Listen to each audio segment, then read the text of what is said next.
اللہ نے قرآن میں جو فرمایا الم نشرح لک صدرک ووضعنا عنک وزرک الذی انقض ظہرک ورفعنا لک ذکرک، کہ اے میرے محبوب ہم نے آپ کے ذکر کو بلند سے بلند کر دیا۔ کیسا بلند کیا؟ پوری انسانیت میں آپ کی تعریف کو، آپ کے مقام کو، آپ کے مرتبے کو، آپ کی عظمت کو، آپ کی ہستی کو بیان فرما دیا، اور ذرہ ذرہ آپ کی بڑائی کا، آپ کے مقام و مرتبے کا گواہ۔ لیکن امت کے مردوں اور عورتوں نے انسانیت کو بتلایا کہ نبی سے محبت کیسی ہوتی ہے، نبی سے تعلق کیسا ہوتا ہے، نبی کا مقام کیسا ہوتا ہے۔ حال یہ تھا کہ ان صحابہ کی زندگیوں کو دیکھ کر اپنے تو اپنے پرائے بھی اس بات کے قائل ہو گئے کہ ہاں محبت ہو تو ایسی ہو۔ صلح حدیبیہ کے موقع پر کافروں کی طرف سے قاصد آتا ہے، نبی علیہ السلام کے پاس آ کر بات کرتا ہے، مکے کو جاتا ہے، جانے کے بعد اپنے ساتھیوں سے کہتا ہے کہ دیکھو ابو سفیان،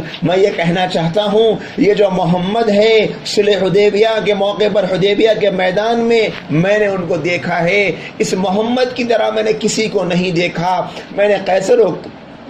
کسریٰ کے بادشاہوں کو دیکھا ہے، ان کے تخت و تاج کو دیکھا ہے، ان کی رونقوں کو دیکھا ہے، ان کے چاہنے والوں کو دیکھا ہے، لیکن جیسی چاہت میں نے محمد کے غلاموں میں دیکھی ہے ویسی چاہت میں نے کسی کے نہیں دیکھی۔ وہ اپنے آنکھوں کو اٹھاتے ہیں تو ان کے ساتھی شرم سے آنکھوں کو جھکا لیتے ہیں، جب نبی ان کی طرف دیکھتے ہیں تو وہ نیچے دیکھتے ہیں، جب نبی کہیں اور دیکھتے ہیں تو کنکھیوں سے اپنے محبوب کو دیکھنے کی کوشش کرتے ہیں، اور وہ کہتا ہے میں نے ایسے دیوانے کہیں نہیں دیکھے۔ وہ وضو کرتے ہیں تو وضو کا پانی زمین پر گرنے نہیں دیتے، آپ کی کوہنیوں کے نیچے اپنے ہاتھوں کو لگا دیتے ہیں اور اسی سے اپنے جسم پر پانی کو مل لیتے ہیں۔ اگر کسی کو پانی نہیں ملتا تو جو صحابی ہاتھ میں پانی لیا تھا اس کے ہاتھ کو اپنا ہاتھ لگا کر اپنے جسم پر مل لیا کرتے ہیں۔ ایسی دیوانگی تو میں نے کہیں نہیں دیکھی، محمد کے غلاموں میں نے جیسی دیوانگی دیکھی ہے۔ اور کہنے لگے ابو سفیان